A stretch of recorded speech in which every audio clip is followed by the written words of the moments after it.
to website, and then maybe to social icons, right? Which is not enough for us to understand what actually is the campaign. So the goal and the way that we want to define campaign is an overarching initiative of how we're trying to bundle together a variety of different touch points so we can understand how much money did we spend overall, what actually worked, what did we get out of it, how did people respond, was it popular, you know, what were the channels that actually made the most sense, and ultimately, really, it's a hypothesis overall that we're trying to get feedback on, real hard data to say, what do we do next? Okay, that's the purpose of an ongoing campaign. And campaigns very much vary in time frame. Usually most campaigns are more than a couple of months long, you know, at least like a quarter long. But a lot of times big campaigns, you know, they will be, you know, sometimes multiple year initiatives. And especially if you're trying to change behavior. And it does relate back to, maybe we do another one next year about campaign strategy, but it relates to, you know, how discrete of actions you're trying to take. So you need some sort of goal, obviously. And hopefully your goal is about either revolving around making money or it's revolving around some sort of change of behavior or adoption. So bottom line is that within a campaign, we need to look at a number of touch points. We need to somehow group them together, and that's the key. We somehow need to be able to measure them all together and tie them together. And so we're trying to, again, assess usually some sort of return on investment. We put in this type of time and money. What did we get out of it? And so we can continue to improve. So a couple of tips then when designing campaigns or when trying to measure it. When I'm designing and I'm doing my campaign strategy, I really do want to begin with the end in mind, right? So I want to be able to say, okay, ultimately a year from now, what's the report that I want to be able to see? That helps me immensely in understanding what to put into my campaign, okay? Because that's going to tell me if I really want to know how many people converted on something, then that can help me to say, okay, I better make sure that I have a way to measure that touch point, right? I better have designed in a way. So I better make sure, let's say that I do door scans at the live event, because that's going to be another touch point I can add to my campaign and assess whether or not this, let's say, particular topic was helpful. So I'm always going to be designing in as many kinds of quantitative checkpoints as I can, looking everything that I do to see how can I measure it. That helps me to get familiar with the second tip there, which is get familiar with the concept of tagging. Tagging, most of us in our world might be familiar with tagging from the concept, from the standpoint of your content and your website. So I might tag it as a particular topic, and that way people say, like the word itself, maybe it relates to content marketing. And content marketing is not actually in that article, but if I tag it by the topic content marketing, that means I can go to look across all of the content I have in my website, and I could say, give me all things that have been tagged by content marketing. You guys have curated it for your member, and it can come back. That same idea of being able to tag something is a little bit different in the measurement world, but relatively the same. It means I'm being able to put something additional onto a particular action or a page, etc., so that I can pull it back together at a later date, and I can measure it. And we'll talk about that a little bit more, but it's going to be an important concept that everybody knows what you're talking about when you're saying we need to be able to tag that. Can we tag that page? Can we tag that email? Can we tag that social media post? We need to tag these things so we can, again, tag it as the campaign name so we can bring it back together and measure. We also, of course, want to decide how often we're going to measure, and the level of granularity that we need for perhaps ourselves is probably quite different than we need for perhaps our key stakeholders. So one of the common mistakes that I see with marketers is that we have a whole set of metrics. Like, we want to know everything in the kitchen sink. We want to know every little detail we possibly can, and you can get lost in numbers and lost in all the metrics that come out of digital. So what we might want to know is not the same as what perhaps our CEO or executive director wants to know. They want to know, what did we get for the money, right? They have some very high-level numbers that they need, and we need to be able to understand those in the campaign and make sure we've accounted for both, but understand how we're going to use it, and we're not going to have too many, we're not going to have too few. And obviously, we need to, again, think of the start and end date for a measurement. Now, in terms of, again, just what's in a campaign before we get into measurement, we have to say what are kind of the classic components. Obviously, you want to name it. You want to decide how long you're going to run it. You need to have allocated some sort of budget, whether that's actual dollars of spend or even time. You need some sort of way to be able to associate that. And again, we're not free people. So even if there's no per se spend, you're just going to use something already, let's say you have within your organization, you need to probably put some sort of budget around that. So whether it's the number of emails you're sending and the cost of that or something, we need to have some sort of budget there. Also, hopefully you can at this point, after in working through inbound, you can start to tie together personas of who this campaign is for. That again helps us to get very clear in understanding exactly why we're doing this. And what it helps us to do, if we're saying now this campaign is particularly for this persona, it helps us to get out of this world where we are saying like, oh, we're just going to sell the book to everyone. Oh, we're just going to market the event to everyone, what have you, right? It helps us to get laser focused if we can, even at the campaign level, start to think, okay, who is this really for, and how are we going to measure it from their context and to create it from their context? Obviously, we want to know selected channels, and we'll talk about that in a second, goals, and then our reporting criterion format. So I put a little asterisk on that channel because I wanted you to start really thinking about within a campaign what channels are going to go in here. What are all, if you forget the word channel even, what are all the touch points of how you're going to put this in there that you can measure, okay? So we might say, and I wanted to just make sure everybody thought about it, is that this is not necessarily just digital either. You need to have the non-digital pieces as well, especially for events. So I mentioned door scans, right? I mentioned being able to register for particular sessions. How many people are downloading the mobile apps for the event? Any of these kinds of things along the way of an event are incredibly important for being able to measure that and pull it back to the campaign. So maybe you are trying to assess whether or not a particular new membership benefit is really going to be, you're going to roll it out and you want to understand the adoption, et cetera. That's part of the campaign of, this new membership benefit piece to roll out. I really want to sit down and think through and whiteboard it out, all the different ways that I can be able to measure that, and I want to have that in my campaign plan ahead of time. So I'm just giving you a huge selection of options there. Usually people have multiple things. The key is, am I thinking about how to tie it all together? And remember, I think some sort of way of tagging that together. I have to be able to put that there. What I also find that when we do a lot of consulting, obviously we can come in and design campaigns for you and work with you, and how do you measure it? A big part of what we're doing. But it's also key to, I think, to help people remember it's both digital and non-digital, okay? And when we do this and you really start to, let's say, I'm going to go market our 2016 annual conference, and you really sit down and think about all the touch points from digital live to digital after the show, it's incredible how much you can really know about that event when you walk away.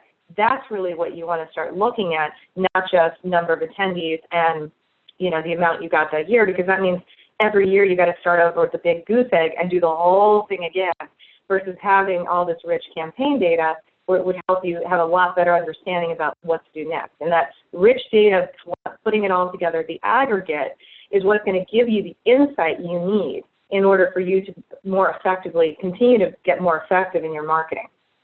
That's the key, putting it all together. That's where the insight comes from. Otherwise, we just have all these little disparate points of data, and you're not able to perhaps see the patterns and trends and how all these things happen. The campaign is what pulls it together. The campaign underpinnings there you need to have in order to get insight. And like I think I said, last year, the number one thing people said to us is, hello, we need to do far more than we're doing. We need insights, and we need really to be able to look at return on our investment of what we're trying to do. All right, so we said our number one enemy as marketers is time. So to put all this together is very time consuming. And I'm going to show you as we go through the next piece of it, I was showing you, here's how you can do it manually. All of this, probably a lot of it, you're doing yourself now. I know I was doing all these things. I had 17, 18 different tools. I was pulling things. I was trying to manipulates this data, pull it out into Excel spreadsheets, was trying to do it on a monthly basis. We're all doing this. It's not like no one is, this is not Suzanne, it's not like this is, something we've never heard we should measure at the campaign level.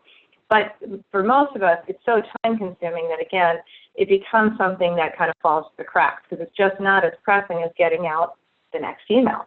So I want to show you how you can do it manually, because and I also then I'm building the case for why so many people are switching to going to an inbound platform that has this already inherently built into it, because it makes all the difference on the time and the efficiency, right? Because what I'm trying to get at, I'm not trying to get good at cutting and pasting numbers from a variety of channels. I'm trying to get good at getting the insights and designing the next campaign. Okay, so we're going to look at both of those. So as I was saying, the need for comprehensive reporting is the #1 reason that organizations are moving, right? So it's that whole piece of it. It's not the automation of email. And I feel like right now in the market's getting very confused. If you're confused, you're not alone, because we've got a lot of people who are like, oh, well, email automation, like being able to set up a set of recurring messages is going to get you there. That's not the key. That's not the key on inbound at all. The key is being able to do this comprehensive campaign reporting, right? So it's being able to pull all this stuff together that makes it inbound. That's what we're really trying to do. All right. So I pulled out this chart, and I thought it was quite nice because it allowed us to kind of look again at, this is kind of pulling together everything that we've been working on together all year and starting to make a little bit more sense of kind of the measurement stuff of it, right? So if we look here, just to go through the chart real quick, so if you're just listening, we look up through the screen for a second because we're going to refer back to this chart throughout the rest of our session today. But at the very top, if you remember, we have our funnel, which is our marketing funnel stages. So top of the funnel, tofu, if you want to be in the know. Middle of the funnel, mofu. Bottom is sofu. And at the end of the funnel, of course, is where we get into kind of our evangelists. They've already purchased from us. They're already in the door. Now we have to start doing the loyalty and the retention side of it there. So if we do that, and then we remember that our stages of really inbound marketing methodology is to attract, convert, close, and delight, then we can see over to the right, which is where we're getting at today in the blue, is that these relate to a certain set of kind of measurement services that you need to be able to provide. So being able to attract means that we have to be able to really understand inside and out our traffic, how we're driving traffic to our website, right? That's what we're trying to understand. Or the place where people are going to be able to, ultimately identify themselves and hopefully take on some sort of e-commerce transaction. The second one is, that relates to conversion, is understanding lead generation. Third one is customer generation, like did they actually purchase? And the fourth one is brand equity generation, or did we actually delight them? So we're going to spend a lot of time on 1 and 2, and not so much on 3 and 4, because associations are very, very, very good at retention and brand equity kinds of generation. And the reason that so many people are looking now at digital is because they have not historically been super impactful on the traffic and lead gen side. That's kind of the new part. Everybody always can improve. Everybody wants to get better on customer generation and insights into the membership, et cetera. But the new part is really the traffic and lead gen. So we're going to focus a little bit more time on those, okay? So again, the traffic generation part, and now we're going to just start breaking down that graph and looking each 1, 2, 3, and 4 for the rest of our time together. So traffic generation really focuses on attracting, right? This is, again, so important, and why we're going to spend more time on it, because, again, this is talking about how do we find new people. And I'm just going to say it for just the sake of posterity and just one more time. If I'm emailing people, I already know who they are. I already have their email address, which is like the equivalent of the social security number of the digital world, right? It's like really intimate knowledge, okay? Now, they've given me that email address because we cannot buy email lists, right? Illegal, can't do that. So they've given that email address to me, or I've somehow gotten that email address from an understanding that they know we're going to have some sort of relationship. I have some sort of way of explaining to them why it is I have that email address and how we're going to relate to each other, okay? So the key there is let's take those people aside for a second, because we're trying to focus in on the attracting part and getting people to our website. And I'm going to just hammer this point down just one more time, because every time I sit down, every time I sit down with a new prospect or client and we're talking about digital marketing and we're talking about what they want to do with it, we skip right over the actual website and traffic generation, and they're already deep into, we send out, like, the premise is already that people have just gotten to their website. They're already just there. And so few people really understand why people get to their website. And they have very few things in place to draw people to their website, because everything is predicated on the people have just shown up because they got an email, okay? So we need to just be really cognizant of that. When people start talking about redesigning your website, or they start talking about even your email and what that is, you better know what your website statistics are telling you, right? And you better understand how you're going to get new people there. And that's really becomes really key. So don't skip over that in the email conversation. We do a lot of, we have a whole program called Optima 5, where we come in and we will assess your whole email program and optimize it, Optima 5, under 5 kind of categories. But one of the things we always ask is, please cough up your logins to Google Analytics and all of your social channels. And a lot of times people do not understand why that's important, understanding our email. It's like, how can you understand email? The whole point of email typically is to bring people back to your site to do something, okay? Unless you just have like a magazine within your email or something like that. But no, so if I don't have your website, I don't understand how people are coming and who they are and what they're doing, I'm missing a big equation out of email marketing. So right there, if you're having issues with email marketing, that could be one of the things. So now let's talk about traffic generation from the standpoint of we're trying to get new people and all the ways that we can do that, okay? And so that's when, again, social media really becomes important, because that's a great tool we can use to attract new people and bring them back to our website so we can get their email address and do more with them. All right, so let's talk about how most organizations are able to measure traffic generation. And for most of us, we have Google Analytics because it's a phenomenal tool. Most of us are using probably 0.05% of its capability.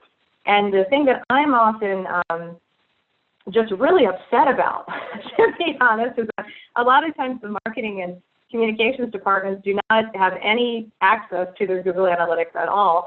And I want to help us to make sure that we can get access, and even if IT controls it, they can set you up dashboards that are pertinent to you, and I'm going to show you some of mine. And but I just want you to know you can do it too, okay? And there's a lot of free resources out there. So let's just talk about traffic generation from Google Analytics. So if you've never seen it, which again, don't feel bad, there's a lot of us out there just really never seen it or even know what kind of information we can get out of there. This is going to be the key for helping us to understand who's using our website, where are they coming from, on what device, how often, et cetera, okay? So the classic website statistics that most, marketing or communication departments keep is that the number of unique website visitors, okay? It's kind of like your top 3 would be unique website visitors, email open rate, and email click-through. Those are kind of like the 3 that everyone has. Now, they don't really get you much because it's not really telling you, and that's why people are saying, what else can we do? It's not really giving you the full story about what people are actually interested in or buying or who they are and how can I get better. And that's the whole point of what we're trying to do here on the campaign measurement. So remember, we have to go with the premise that I have a campaign, I'm trying to, let's just say, market my annual conference.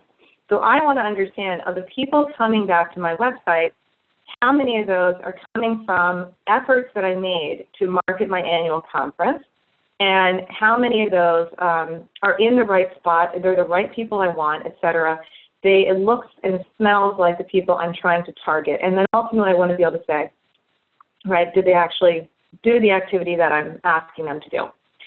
So Google Analytics as a whole gives you, again, a ton of information. I'm going to want to use that. Certainly I'm going to want to look at sessions and users, and certainly knowing like what kind of browser, that helps me to understand, is my event registration software the right one? Am I optimizing it for that browser? Things like that. But what I really want to start to do is use Google Analytics to help me paint the picture as to who these people are that have gotten to my website, from when, from whence do they come, and what are they doing, and what's the behavior once they got there, because that's going to help to also understand, do I have too much friction? It's called friction. If I have an experience and it's disrupted in any way, it's called friction. So if you see people come to your website and then they just abandon ship, maybe you just dump them at the door, it's not obvious, your website's not mobilized, it's not made for mobile, it's responsive, and you're just seeing them ditch off and things like that. So it can tell you a whole host of information about the behavior. So some of the things that I want to really start to understand is things like, I'm understanding right here, countries, okay?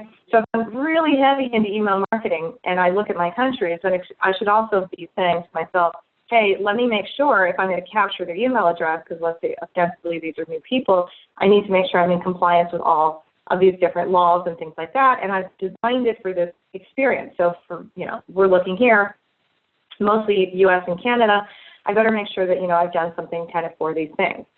So I also want to be able to move on and get more information that's going to be pertinent to me, okay? Because again, Google Analytics has a ton of information, site performance, it has all this stuff in here. But I'm trying to get smarter about my campaign, about what I'm trying to do. And so this is a big piece I just wanted to let everyone know, is that within Google Analytics, you can set up your own dashboards. You can have multiple dashboards. So why not set up a dashboard for each one of your campaigns to help you get that information? And if that's not good, if you don't want to log into Google Analytics, or somebody doesn't want you to log into Google Analytics, well, my gosh, they can set up the dashboard for you, and you can actually set it as an email, and it will come to your inbox, let's say every Monday morning, and you can open it up and look at your own dashboard for that campaign. Or anyone could, perhaps your executive could. Again, taking the mystery out of digital and making sure that everybody knows that you can do these things. So this is one of my dashboards, and I'm looking for a period of roughly 2 months. And so some of the things that I pull out that I want to know within all of these, all the analytics that are available, I want to know things like the session and mobile device, because that's really important in my campaign to understand how people, for mobile for me, it's giving me a little bit more insight to my persona, because my personas are a certain age, gender, etc. And I'm going to be really interested in seeing, are they coming on mobile, and is that important to me, and have I designed for mobile? Also, it's helping me, this piece is pulling out here, it's helping me to understand the pages that they're coming to and the bounce rate, okay? So I can see right now for a particular blog that I have, that was quite popular, but and it has a pretty low bounce rate, right? So it's already giving me insight into what people like and what they're consuming. So when I'm going back through my measuring of my campaign, I can start to understand, again, I'm formulating in the back of my head topics that are of interest that hit the mark, and probably I should make more of those, okay? So that would be the insight that I would get. So I'm going to use Google Analytics to help me measure the campaign from understanding, again, not only how people are getting to the site, but it's starting to give me more insight into what they're actually consuming. And you can do this, today. And like I was saying, this is the actual email that shows up in my inbox every morning at 8:42 a.m.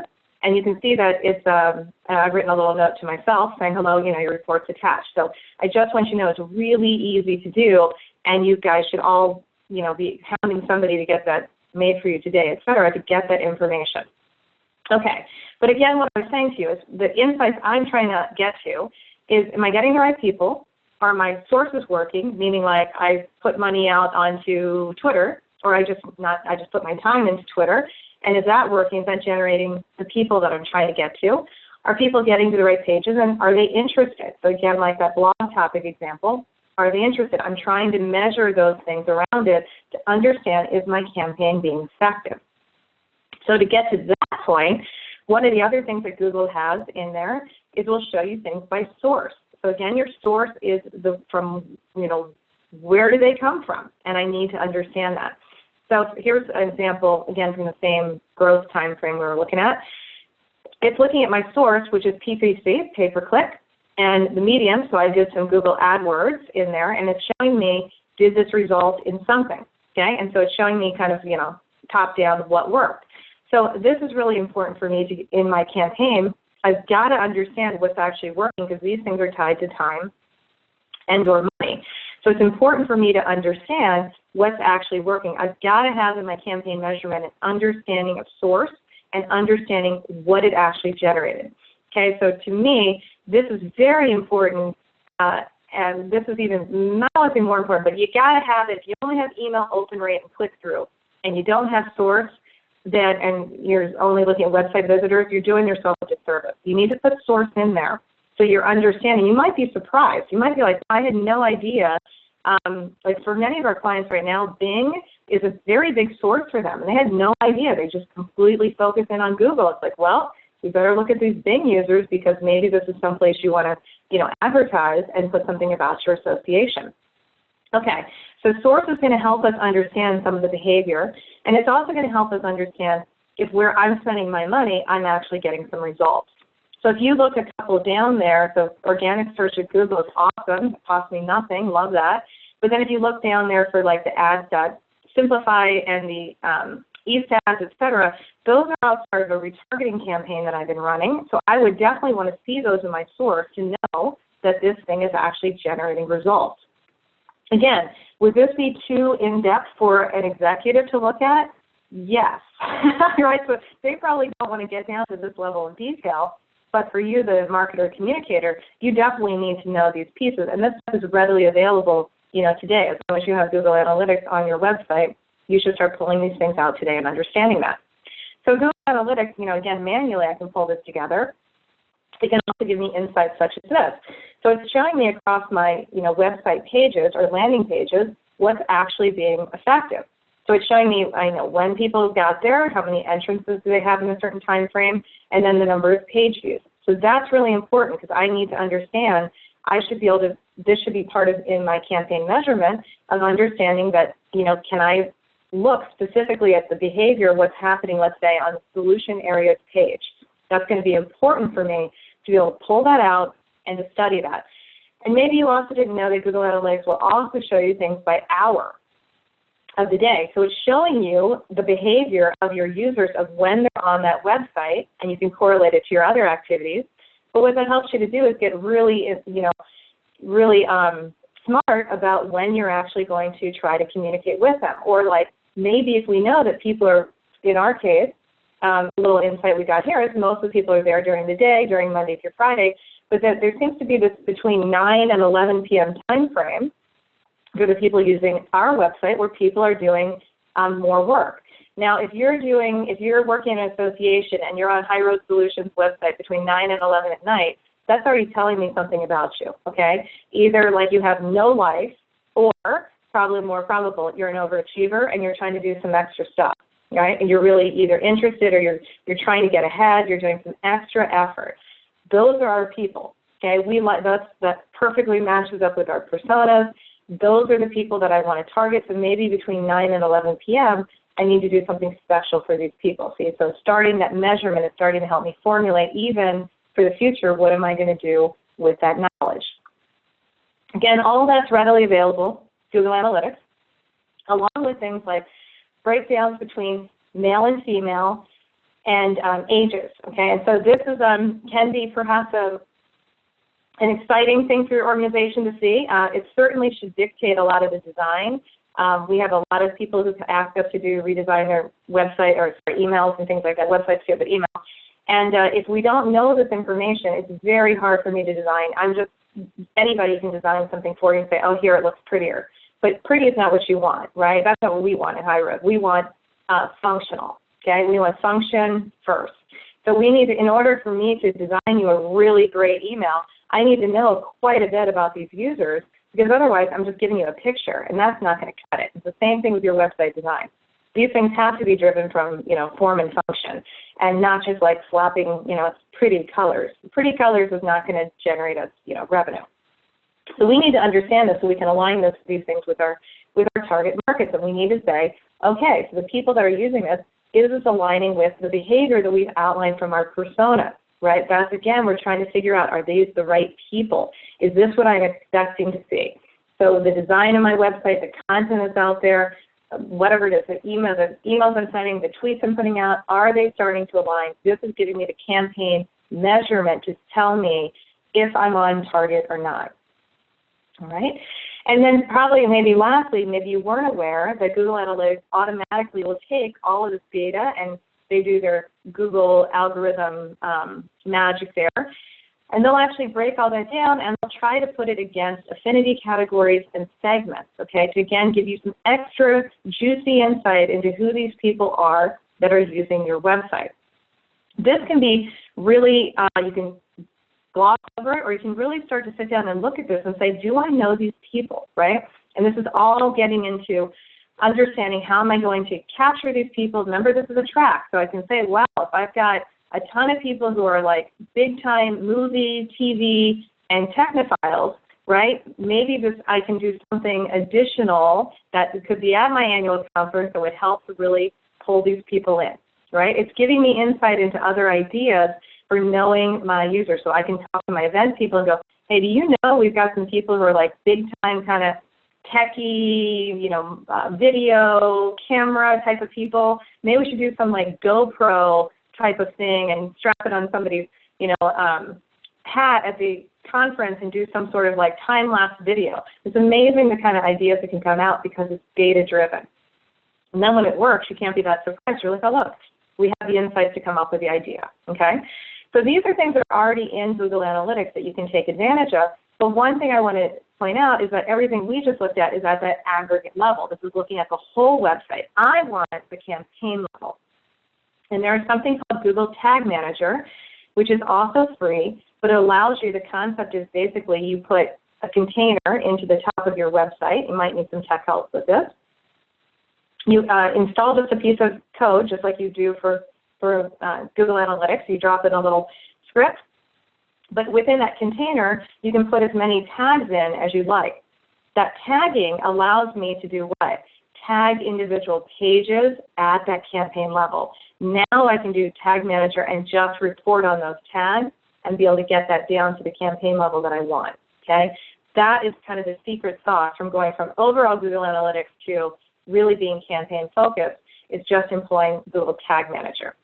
Now, I could do all that, or I could use an inbound platform that just does that for me. And I probably already made my point of why people want to have an inbound platform, because it's already everything I just told you. It just is, I haven't had to tag anything. I didn't go into Google Analytics. I didn't do it. I mean, I shouldn't say that. I did tag when I was putting out my social media and my emails and my posts. I was tagging it to my campaign, but that's the extent that I did, right? So while I was doing content creation, I tag it, and then I get the report, okay? I like that, no extra work. So this is, of course, this is showing you traffic sources for a particular campaign, and it's showing the, the efforts in this case of all time, and it's breaking it down by source medium. Okay, so there you go. One whole thing on traffic generation for why people already want to go to an inbound platform. But I've given you a lot of different ways, both manually and automatically, to be able to get to the point of understanding who these people are, that you're trying to attract and what that means to you. Okay, so hopefully you're already thinking and scribbling down, like you're going to go beat down somebody's door to say we got to get access to, our own growth dashboard in Google Analytics, et cetera. And if you need help, of course, call us up. That's what we're here for. All right, so we're moving into the second one, which is lead generation. So lead generation, the focus there, and we're going to spend a little bit more time on this one than the last two, as I said, because we're trying to get someone to do something. So I got them there. Stage one was I had to get them to the right place on my website, okay? That's great, but they're still unknown to me. I don't know who these people are yet. Lead generation's kind of focus within the campaign is to get somebody to do something. So I need them to self-identify, right? Because I have not done anything to get to these people through any sort of ill will and whatnot. So I need them to tell me. We now are at the point where you're here and we need to have a value exchange, right? You showed up to my party. The party's not maybe the best. You showed up to an event. We both showed up to an event. We need to have a conversation. We're at the point there. So I need to know who they are, right, where they came from. If they could identify who they are to me, I can use the rest of these analytics we just talked about to understand where they came from. I can see that source medium we just talked about. And then I need to know what they did and really understand what was valuable. Because if I actually get them to take action, I can extrapolate out that was valuable to them, if it was enough for them to take action. So that's why things like having people subscribe to your email newsletters, or having like a non-member, let's say, email newsletter, or having people subscribe to a blog, or have them say, yes, I want to get alerts, or yes, I want to get notified, or yes, I want to save the date for the event. It's incredibly valuable because they are giving you something. They're giving you email address, and they're showcasing to you that whatever it is that they were doing was valuable enough for them to take the effort to pick up their fingers and type that in and hit submit. And that means quite a bit. And what's interesting to note is that as you look at generation differences, the younger you get, the more powerful that ability is for somebody to give you their email address. It's no joke. They don't take it for granted, okay? So if I'm going to give you my email address, you better not come back and just blast email me with tons of content that's all about you, okay? That's like not going to work for me. It's like you totally show me like a totally rookie move, like you don't understand the email connection at all. But understanding if people are giving you something, if they're giving you more insight, if they're filling out a survey, if they're giving you any piece of interaction back, you can extrapolate that piece was valuable to me, right to them. So it's probably the second least understood, aside from traffic, traffic generation. And I say that because think about this piece of it. Most websites in the association world, and this is, I think, different than nonprofit. I think nonprofit, once you get into fundraising, they're brilliant at this. But most websites have not been designed for lead generation.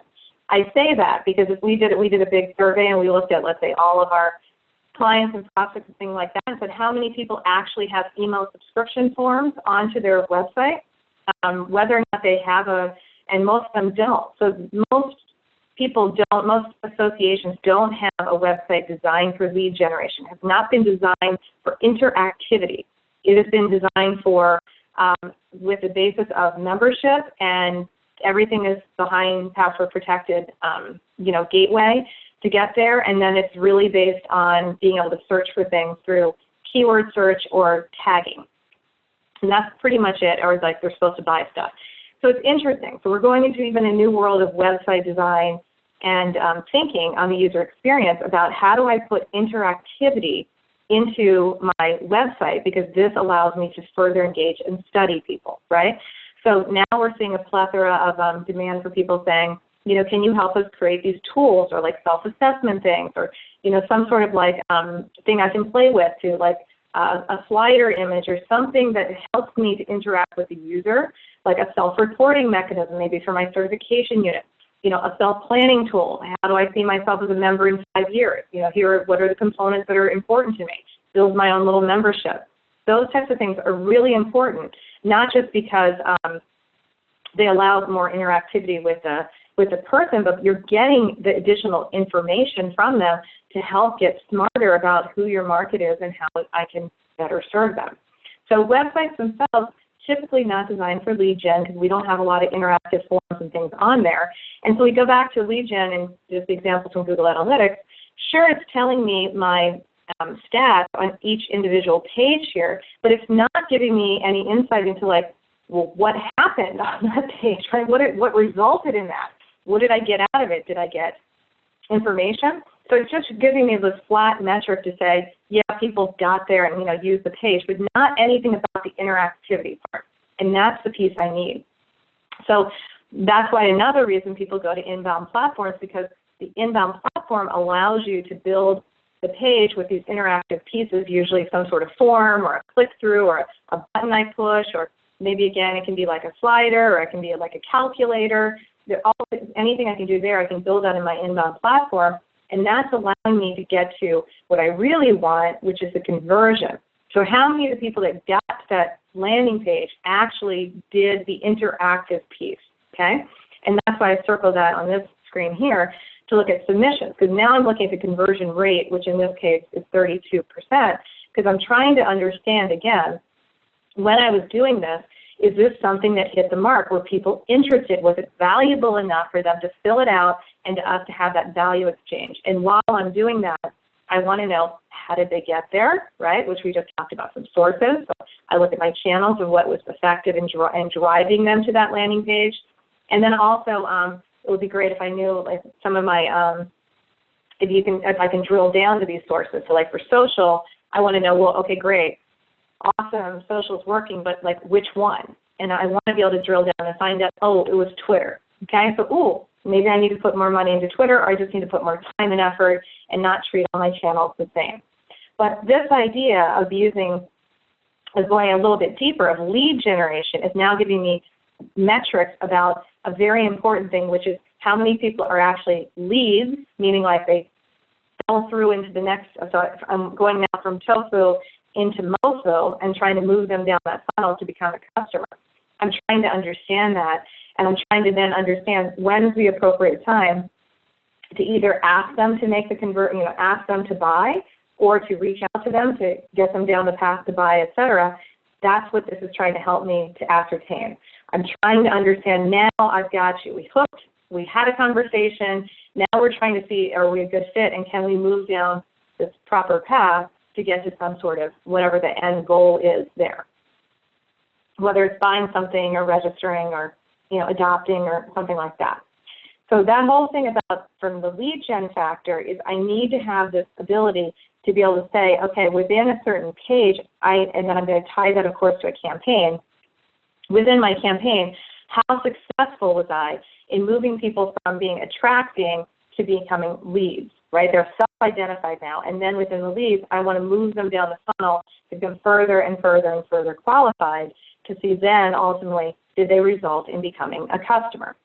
So I want to be able to do and get to a point like this, which is, again, which everyone wants, which I can look across all of my contacts within my database, and I can easily see how they slice out by life cycle, okay? And life cycle would be how many people are considered into that funnel of buying power, right? So they're going to come from a lead to a marketing qualified lead to a sales qualified lead to actually being in a buying cycle, like we've identified this as an opportunity, and then how many of them are actually falling into becoming customers, okay? And that kind of insight from this second part of that chart there is going to help us to really understand, okay, what's working, what's not, and this is probably the dashboard that your executive does want to see, because they want to see the forecast to say how many people in the opportunity section here, what's that worth, and how much is it going to convert into new business for us. Now, most organizations aren't there yet. You're probably not running your annual meeting looking at it from this piece of, from this perspective, but perhaps you should be looking at it from this perspective, because this helps to get laser focused about where to put those resources, and that's part of that campaign measurement that's incredibly important, because the campaign measurement at the end of the day, what I want to know is for all the money I put in, how much money did I get out? Okay, and I'm going to understand that by being able to break down and looking at leads and their level of qualification, how many people are in the opportunity kind of life cycle, and how many people actually fell into becoming a customer. All right, so now we've kind of hit 2 of the 4 areas, and I was telling you that those are the more in-depth pieces. And again, this is certainly not an exhaustive session today, so really to introduce these topics. And now we want to move into, again, great. So they fell into the place, they actually did the transaction. We're into the customer generation part. Now here's the big key. The key here is that this is what I have to, I cannot, I need to be able to tie probably multiple systems together in order to get this information. Because now I need to really, the understanding I need is great. Now I've ascertained people came to the page, who interacted, what was the conversion rate, et cetera. And now I want to know the revenue side of the equation. How much money did it result in? For most organizations, that e-commerce component is within their association management system. So that's why I say integration is kind of a crucial piece there. And so what you need to know is all that kind of piece there. If I had it tied together with my association management system, I would now have the other data that I need to know how many of these people actually resulted in the transaction, actually resulted in the money. And I could be able to put those pieces together. That's why, again, integration is so critical, because otherwise, I mean, I can still do it manually. I just have to, get the report out here and reconcile. Certainly can do that. It's just the time, effort to do it. If I can integrate and have the one investment fee and then have these reports already happening, well, that's going to give me everything I need. And then you have 2 sides of the equation. I can do all my reporting within my association management system, and you can take all this lovely data we've been talking about and put it into the AMS. We have a tool called Reporting Plus that does that, and do the reporting still within there, or you can have, a report between the two. Now, okay, so if you can't do integration right away, or that's something, you need to roadmap out, then something you can do today is you could use Google Tags like we were talking about, and maybe you could put that on some of your e-commerce pages. See, that would allow you to do some reporting on it. Certainly, I can get better at cart abandonment and understanding who's not buying, okay, and I can understand how to market them because that's part of my campaign measurement as well, to say this didn't actually work. But I could also probably do another thing. A lot of email platforms have kind of a conversion tracker that tries to look at it and say, okay, once I click, I opened it, I clicked through, and then did it result in money? The only problem, and that's great if you have it, put it in place. The only problem with that is it's only looking at email as a channel, so it gives us something. But for most of us, we're only doing email marketing, so it's something better than nothing. But the last other thing you could do, if you can't do like full-out integration, or you're building towards that point, is you could also look at using transactional email, which is the piece that, your e-commerce receipt, and being able to tie that back into your campaign measurement, okay? Because at least that would allow me to know that the person actually made the transaction, right? That would at least be an indicator that they went all the way through the funnel from coming to my website all the way to becoming a customer. So that alone would be super helpful if even I could tie in just the email transactional piece, and I could be able to see it as one within the campaign. Okay, so even that might be kind of it would be great to get to full integration. We all want that, but maybe we can't do that, and you haven't thought about transactional emails actually can be quite intelligent. Most of us are, and most people don't know this, but you can unplug that from your association management system, whatever it comes just default within it. Most association management systems do not sit around and spend copious amounts of time designing transactional email, right? It's just like, hello, you have purchased this. And maybe they say, we'll throw on your logo and something. But you can design that whole experience and make it really smart, because that's a perfect time to do upsell, cross-sell, okay? Is right then, because people are looking for a receipt to say, yes, we made, point of purchase kind of thing. So something that's just a thought pattern there, you could look into, maybe I could use transactional email to help me get to the last piece of the loop there and close it in, to say for the people that got to the website, interacted with my page, do this thing, they fell into the cart, we got them to the cart, did they actually complete the experience? We could use a transactional email, the email receipt, okay, is what we're talking about, to tie it back to say, how did the campaign measure and did it actually work? Because that's the key piece. That's why campaign measurement is so hard. We've got to tie it back to the revenue. So maybe we could use transactional email or the e-commerce receipt in order to do that piece. All right? That led us up to the third. And so the final one is the one where most of us, are oftentimes the best at doing it, which is called brand equity campaign metrics. And for most of us in the organization, in the association world, we've been doing retention for, since the dawn of your organization. And so we're quite good at this. So I was just going to leave you with kind of thinking about a couple of things that our clients are asking us lately to start working more with them on metrics, and looking at, can I be able to, in my campaign, when I'm measuring it, can I start to really tease out things like word of mouth, that's WOM, word of mouth, or how many people came from referral, and what that means to us. Because again, we know in today's modern consumer that is tremendously important. And if we can identify who the person is in our organization who's giving us those referrals, or bringing other friends, right, like the member get a member type of thing, we probably should heavily reward them and be able to use that in some sort of story-making kind of format to attract more people. We're also seeing people kind of, RSM was kind of hot, I feel like 15 or so years ago. Many people are talking about it, and it's kind of back now. I feel like it took a backseat for a while, but it's back in style to talk about recency, frequency, and monetary value.